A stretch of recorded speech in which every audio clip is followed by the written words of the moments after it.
Welcome to the Restricted Handling Daily Intel Brief.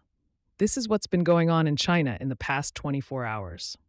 The big China story today is the balancing act happening between Washington and Beijing. The two countries are preparing for a potential Trump-Xi summit in September. But at the same time, the relationship is getting squeezed by disputes over Taiwan, the South China Sea, artificial intelligence, and China's growing military activity. Secretary of State Marco Rubio met with Chinese Foreign Minister Wang in Manila on Wednesday. And the important update is that both sides appear committed to keeping the leader-level engagement moving forward. Rubio said the discussion focused heavily on preparations for Xi Jinping's planned visit to Washington and described the goal as creating the conditions for another positive meeting between the two leaders. The two governments are also moving ahead with new trade and investment boards that were agreed to during President Trump's May visit to Beijing. Those mechanisms are designed to keep economic issues moving, even as the broader relationship remains extremely competitive. And that is really the theme here. Washington and Beijing are trying to build guardrails around a relationship that is becoming more contested by the week. Think of it as diplomacy with a giant warning label attached.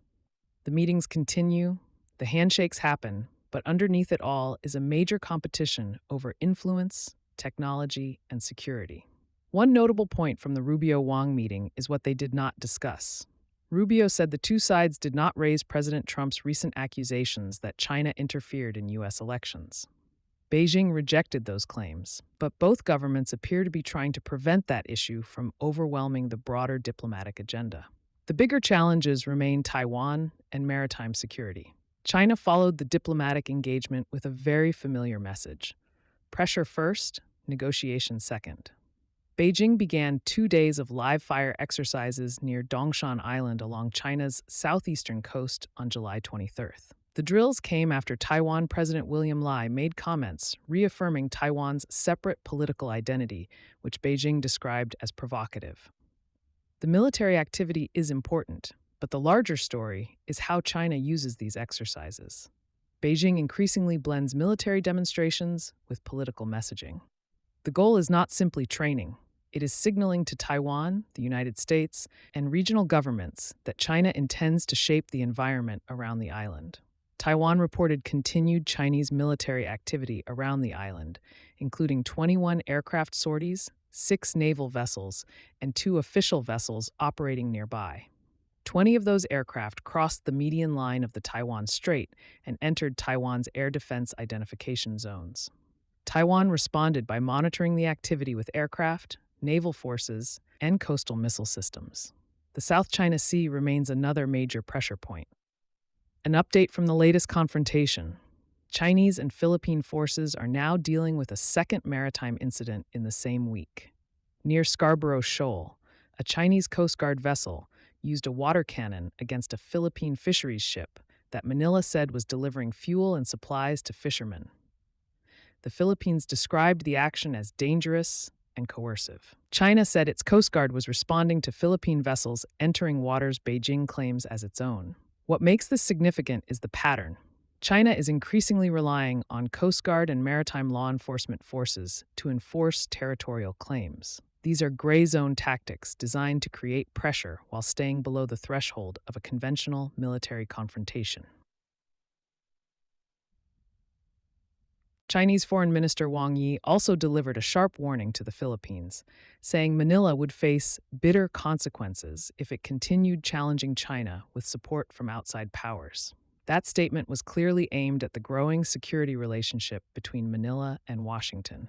For the United States, the challenge is managing escalation. Every water cannon incident, collision, or close encounter creates another opportunity for a much larger crisis involving treaty commitments and alliance credibility. Technology is becoming the other major arena of U.S.-China competition. The latest fight centers on artificial intelligence. The White House accused Chinese AI company Moonshot AI of using a process called distillation to extract capabilities from U.S. AI systems.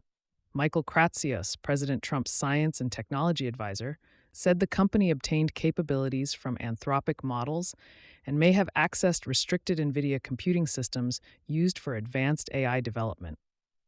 Treasury Secretary Scott Bessent warned that sanctions could be considered if Chinese companies engage in industrial-scale intellectual property theft. The timing is significant because Moonshot's Kimi K3 model has attracted global attention. The company claims the model can compete with leading U.S. systems, and it plans to release the model as open source, allowing developers around the world to download and adapt it. China rejects the accusations and says its AI progress comes from domestic innovation, industrial strength, and research investment. NVIDIA CEO Jensen Huang also pushed back against restricting Chinese open-source models, arguing that wider access can help improve security by allowing researchers to identify weaknesses. The debate reflects a much larger question: whether the next phase of AI competition will be won by the company with the biggest model, or by whoever gets their technology adopted most broadly around the world. China is also continuing efforts to expand influence through non-combat means. The PLA Navy hospital ship Auspicious Ark departed Qingdao this week for a more than 200-day humanitarian mission across Africa and South Asia. The ship is equipped with 18 clinical departments, 5 diagnostic units, 8 operating rooms, and helicopter support. Beijing describes the mission as humanitarian assistance and international cooperation. But these deployments also serve strategic purposes. They allow China to build relationships with developing countries, increase its visibility overseas, and demonstrate that the Chinese military can operate globally in ways beyond traditional combat missions. At the same time, China continues signaling how it thinks about a potential Taiwan conflict. The PLA recently released footage of a weapon system known as Steel Rain, involving airburst rockets designed to spread fragments across a wide area. The weapon is less about a single strike and more about China's broader concept of a conflict's opening phase. Analysts assess these systems would likely be used against exposed targets such as radar sites, communications networks, air defenses, and logistics systems. The goal would be disrupting Taiwan's ability to see, communicate, and coordinate before larger military operations begin. The system also highlights one of the major challenges facing Taiwan. China is investing heavily in mobile weapons that are difficult to locate and destroy before they can be used. The broader picture today is that U.S.-China competition is becoming more comprehensive. Diplomats are preparing summits, militaries are conducting drills, technology companies are competing for global influence, and both governments are trying to shape the rules of the next decade. The relationship is not breaking apart, but it is becoming more like a high-stakes negotiation where every handshake is happening while both sides continue building leverage behind the scenes. That's it for today's tour through the world's least relaxing headlines. If this was useful, leave a review or comment. For the deeper dive, head to restrictedhandling.substack.com. Stay sharp.